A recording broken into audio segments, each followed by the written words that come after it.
I'll tell you a story of some of the things we do.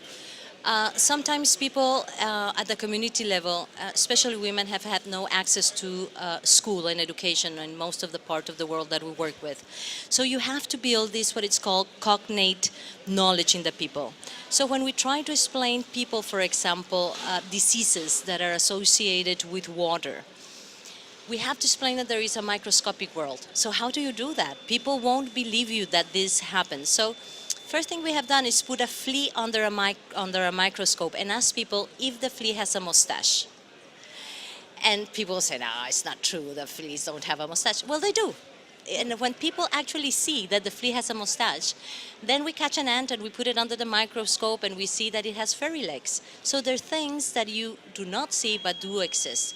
And we go on building this, and then we take water and we show people, for example, what is in that water that they don't see, but that is the cause of some of their diseases, for example. So we work in building this knowledge with the people. We don't provide only rules, like you have to move the latrine X, Y, or Z, or you have to conserve the water. We give them the reasons why, and then once they understand, then they will change their behavior and work toward that.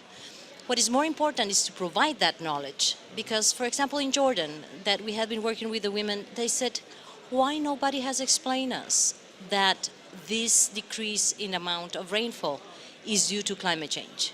We have been seeing it, we have been living it, but nobody has taken the time to come and explain us, this is going to happen and you have to be prepared. Well, it sounds a lot more interesting than a PowerPoint. It is. In terms of what I found very interesting was the work you've been doing, and you just mentioned it in Jordan and Egypt. Many people may say these are very socially conservative parts of the world that might not appreciate someone coming in and telling them about the importance of gender equity and gender equality. How have you found working in those regions? Have you found them receptive to your message? It's fascinating. The Arab League has been supporting us for the past 3 years in convening these workshops with delegates.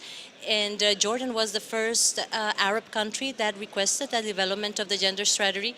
No pressure from our side. The minister, a person that is very knowledgeable on the realities of the country, was the one who requested this. And we did it, and it is fantastic. It involved men and women. Jordan is a country that has advanced, and it's advancing in the promotion of gender equality. And then we had the second challenge, that was Egypt. A month after the revolution, we were in Egypt, developed the gender-sensitive climate change strategy. And people said, well, were you crazy? What were you doing there a month after the revolution? It was the time. It was the perfect time. Things were changing, new movements, social movements in. So it was the perfect time to engage a multi-stakeholder process, youth, women, civil society, NGOs, environment, all together in generating this strategy. Fascinating. And I guess finally, we started off with your sentiment. You're tired of people talking the talk, not walking the walk. What's your message to the delegates in the conference centre nearby in terms of including and respecting gender equity when they come to draft their final bits of text? The problem is so big. It's so big that it will be absolutely unbearable to think that you can produce a solution without involving as much people as you can. Women are 50% of the population worldwide. They're incredible agents of change. They have tremendous amount of knowledge when it comes to community, to solve problems, to adapt to climate change, and to mitigate as well. So my answer is the other way around. Why not? Why not? What do you lose? Instead of saying you have to, why not? Is it that women do not use natural resources? Is it that women do not have to do anything with climate change?